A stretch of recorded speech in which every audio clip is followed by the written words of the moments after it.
Hello again. This is going to be template number 2.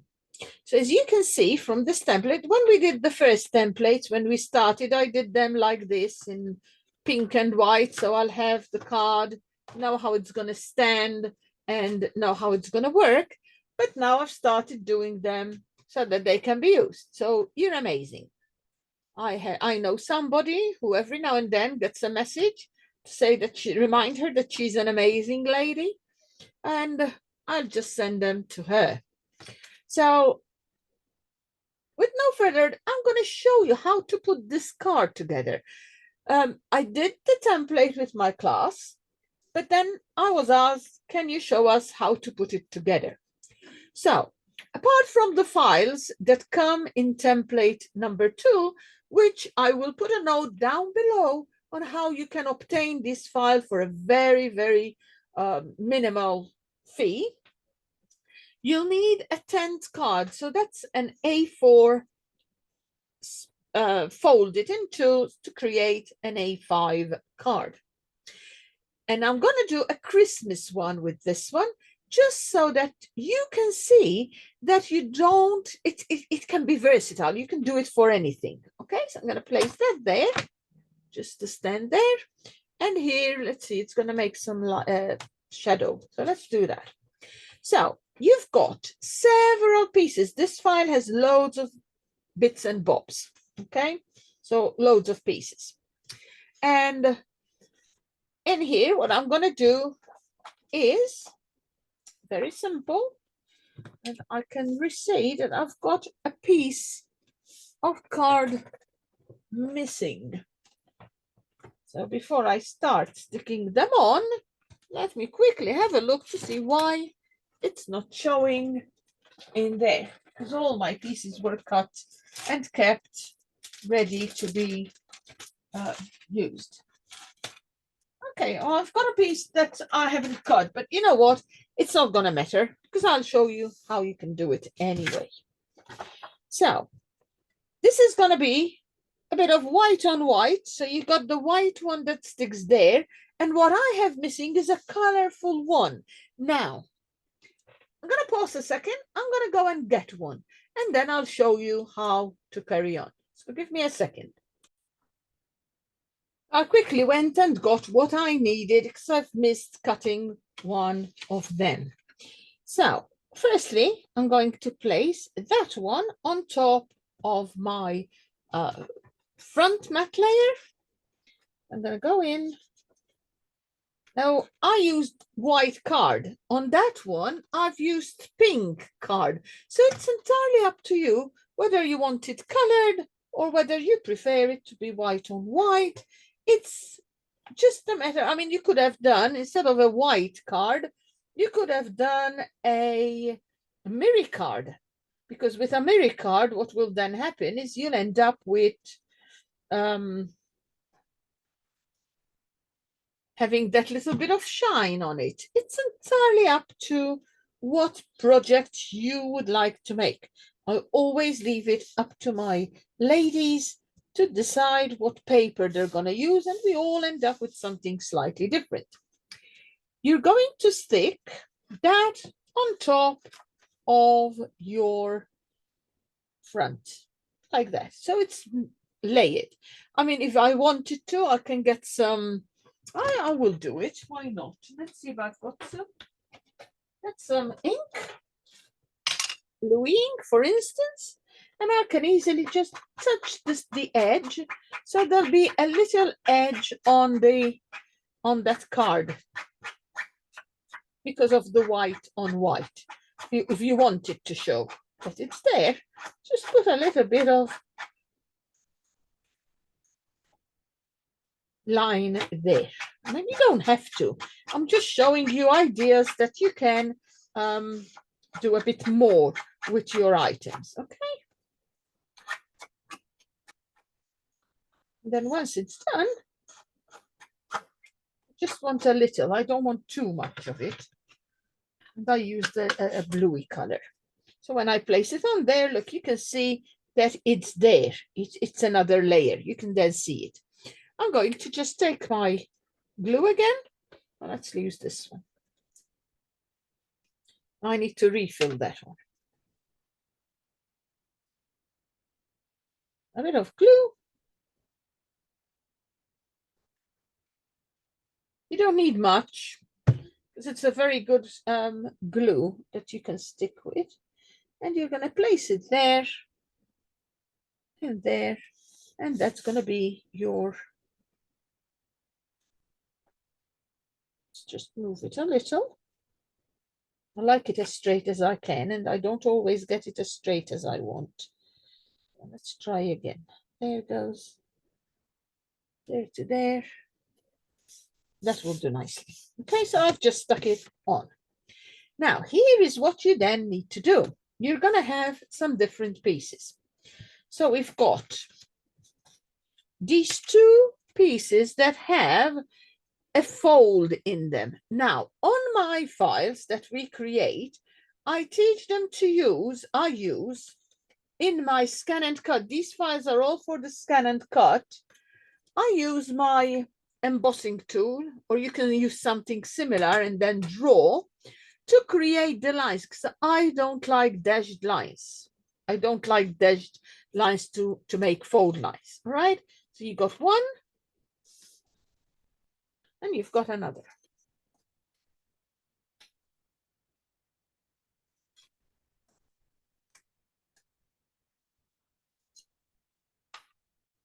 And if you look here, that's going to create, you've got 1, 2, 3, 4, 1, 2, 3, 4.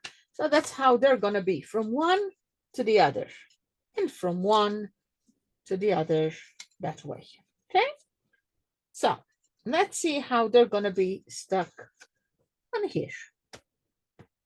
In a minute, I'll do them, because before you do, you need to use these little rectangles that we've created for you. And you can have them, now you're going to stick this to the back of the book. So each one of these is going to be there, there, there, and then it's going to stick to, like that. That's going to stick to the book, okay? And you're going to do it so it doesn't go outside the edge of your paper. So I'm going to stick it somewhere there. So what I can do, and then that one is going to again go like so. And you're going to stick it just about the edge of there. Let's do it on the, as much as possible there in the center. So I'm going to start with this one. I'm going to put a little bit of glue there,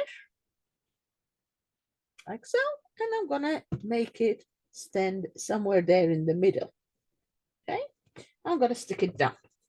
Then I'm going to take the other one on the square. I'm going to do a little bit of glue again, and I'm going to place it next to it like so, with a little bit in the middle, but make sure it doesn't go outside the card, and you just stick it on there. That's the first bit. That's going to create that bouncy bit that is for the book. Then you're going to take the bit you have that creates the book, and again, you've got a fold line in the middle, like so. By folding it twice, and you're going to stick this in the middle like so, but you're only going to stick the one to it. So the way to do it is this. You place it there in the center as best as you can. Okay, put a little bit of glue here on just the first square, and then put it down, and that's in place, hold it in place. You're going to fold it that way and stick it there. Then you're going to close this here like so, and you're going to place a little bit of glue on the other one like this, and you're going to open the book and stick it on there. And that's going to create that lovely book that can go in the center. Can you see it? And that's how that goes. So when you stand your card as a 10th card, you've got a really nice frontage there. Okay, and it goes flat to go in any envelope if you're posting it. Now, these little ones I gave you, or as a 5, you can stick them if you want to decorate that white one. Some people might want it plain. You can leave them plain. Or you can just put a little bit of glue and say, whoops. You don't say whoops, you just don't drop it like I did. Just place it there and make sure it's slightly smaller. So just move it to create that edge all the way around, like so. So that's done. And then you might want one on this side. I've got enough in the file to cover them all. But you know what? If you just cover the 2 front ones and leave the rest white, and that's what I'm going to do with this one, it will be good as well. On that one, I've covered them all. But you know what? You don't really need to cover everything. You can just do this and keep it nice and clean.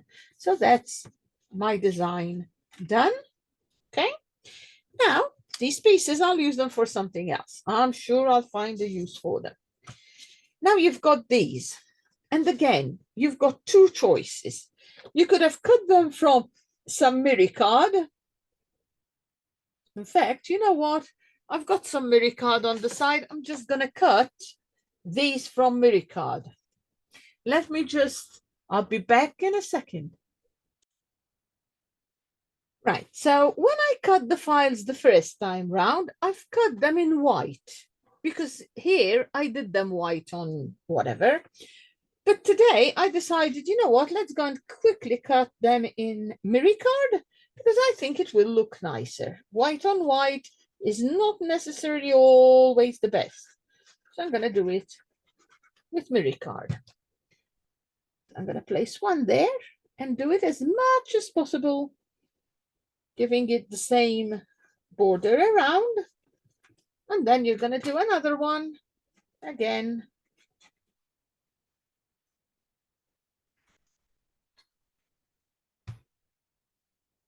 Align it. Try to do it as straight as you can, like so. And please remember, you're crafting. So if it doesn't come perfect, I like them perfect. My husband would go, oh, it's not exact. But it does not have to be because it's handmade. And when they say handmade and they're perfect, sometimes they could be in the shop. They say handmade, but you know, handmade means they're from China. Here, you're doing your own, and they're very nice. Look, I'm going to do the other one here. There you go.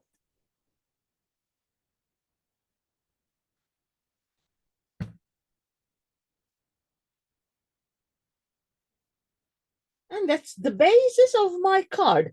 Now, how I will go ahead and put Merry Christmas on it, decorate it, put flowers, Christmas flowers on, or a snowman, that is entirely up to the individual, right? But when it stands, it's a really nice little card. I'm sorry, I haven't got light from this end. So if I had light, it would show a lot nicer. But as you can see, if I do this, that would be how that card would stand on your mantelpiece. So all you now need to do is decorate it and stick a message and then do an insert and maybe put an insert with a message in for whoever is going to get that card. And again, you've got a lovely little card, and that is the second template in the series. Now, before we go, please do remember to subscribe and like. I'm going to show you what the next one is, because if you get used to these, you will see what's going to happen next. And the next card we're going to be making would be similar to this one. It's got a double card, so you can have a message inside. You can stick maybe a Santa Claus there or a snowman. You decorate however you like. I've even used a bit of embossing there. I used an embossing folder, so you can decorate them however you wish. But my job with the card is to show you how to stick it together. That is what I was asked to show. So I'm going to stop it here. Please watch out because there's going to be a video for card number 3. Anybody who's interested in buying the files for the scan and cut, they are all CWPRJ files, which you will double click and they'll open into the scan and cut canvas. So if you have a scan and cut, you can create the files yourselves like we did in the lesson. However, if you would like to buy the file, I will put down below what donation you need to give, and then you just put the donation in to my channel up at the top where it says buy me a coffee. If you click on there and pay your donation, you will be able to receive. I'll send you, I'll contact you and send you the files. Just leave me a message as well. Say I've paid a donation. Can you please send me card number 2? And that is what I will do for you. So until I see you on card number 3, please enjoy crafting. Click the bell to make sure that when I get the next one out, you'll be there to see it. See you soon. Bye-bye.